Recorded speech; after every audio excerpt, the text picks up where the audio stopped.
दोस्तों, अगर बार बार तनाव रहता है, नींद ठीक से नहीं आती, दिन भर थकान महसूस होती है या शरीर में ऊर्जा की कमी लगती है तो अश्वगंधा का सेवन कर सकते हैं। लेकिन सवाल ये है कि अश्वगंधा खाने से वास्तव में शरीर में क्या होता है? क्या यह सिर्फ ताकत के लिए है या इसके और भी फायदे हैं? आज हम इस वीडियो में अश्वगंधा के बारे में ऐसी जानकारियों के बारे में बात करेंगे जिससे आपको यह समझने में आसान होगा कि यह आयुर्वेदिक प्रोडक्ट आपके लिए रिलेवेंट है भी या नहीं। तो आइए समझते हैं। वीडियो पसंद आती है तो प्लीज वीडियो को लाइक करते रहें, चैनल को सब्सक्राइब करें इसी प्रकार की तमाम वीडियोस के लिए। आइए सबसे पहले समझते हैं कि अश्वगंधा क्या है। तो अश्वगंधा एक औषधीय पौधा है जिसका वैज्ञानिक नाम विथेनिया सोमनिफेरा है। आयुर्वेदा में इसका इस्तेमाल लंबे समय से शरीर को ताकत और सहारा देने वाली जड़ी बूटी के रूप में जाना जाता रहा है। आज यह बाजार में चूर्ण, गोली, कैप्सूल और होम्योपैथ में मदर टिंचर और डाइल्यूशन के अंदर भी और अर्क के रूप में भी आसानी से मिलता है। अब आते हैं इसके जरूरी बात पर। नंबर 1 वो है तनाव और मानसिक दबाव के लिए। अगर काम का दबाव ज्यादा है, आप पर दिन भर तनाव रहता है या छोटी छोटी बातों को लेकर बेचैनी महसूस होती है तो अश्वगंधा आपके लिए सबसे ज्यादा चर्चा वाली आयुर्वेदिक हर्ब में से एक हो सकती है। कुछ मानव अध्ययनों में अश्वगंधा लेने वाले लोगों में तनाव और बेचैनी के स्तर में कमी देखी गई। यही वजह है कि आज बहुत से लोग अश्वगंधा को अपने दैनिक रूटीन में शामिल करते हैं।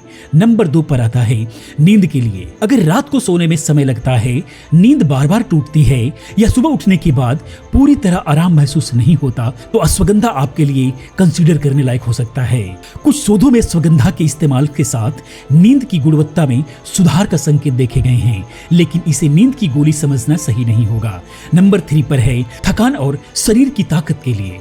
आयुर्वेदा में अश्वगंधा का इस्तेमाल शरीर की ताकत व सहन शक्ति को सहारा देने के लिए पारंपरिक रूप से इस्तेमाल किया जाता रहा है। इसी वजह से दिन भर काम करने वाले लोग और शारीरिक मेहनत करने वाले या व्यायाम करने वाले लोग भी इसे काफी पसंद करते हैं। अगर आपको सामान्य थकान महसूस होती है और आप अपने दैनिक स्वास्थ्य रूटीन में कोई आयुर्वेदिक सप्लीमेंट जोड़ना चाहते हैं तो अश्वगंधा एक पॉपुलर ऑप्शन हो सकता है।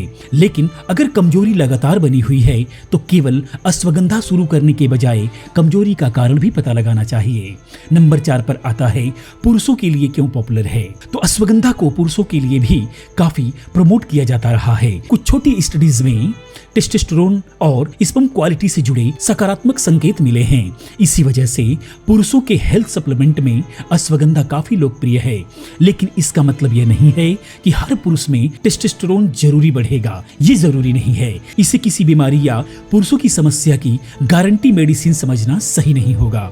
नंबर 5 पर आता है व्यायाम और शरीर की क्षमता बढ़ाने के लिए। अगर आप जिम करते हैं या नियमित व्यायाम करते हैं तो अश्वगंधा का नाम आपने जरूर सुना होगा। कुछ रिसर्च में शारीरिक क्षमता और एक्सरसाइज परफॉर्मेंस पर संभावित फायदे देखे गए हैं। इसी वजह से वर्कआउट करने वाले लोग इसे सप्लीमेंट रूटीन में शामिल करते हैं। लेकिन याद रखें, अश्वगंधा कोई जादुई मसल्स बिल्डिंग प्रोडक्ट नहीं है।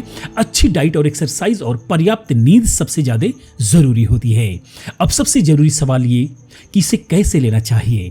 तो अश्वगंधा चूर्ण, गोली, कैप्सूल और होम्योपैथ में मदर टिंचर जैसे अलग अलग रूप में मिलती है।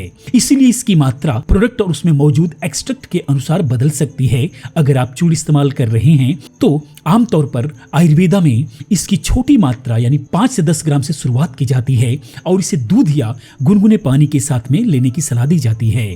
इसके अलावा कैप्सूल या टैबलेट की मात्रा अलग अलग हो सकती है। इसके लिए किसी भी प्रोडक्ट को लेने से पहले उसकी निर्धारित मात्रा को समझना ज्यादा जरूरी है।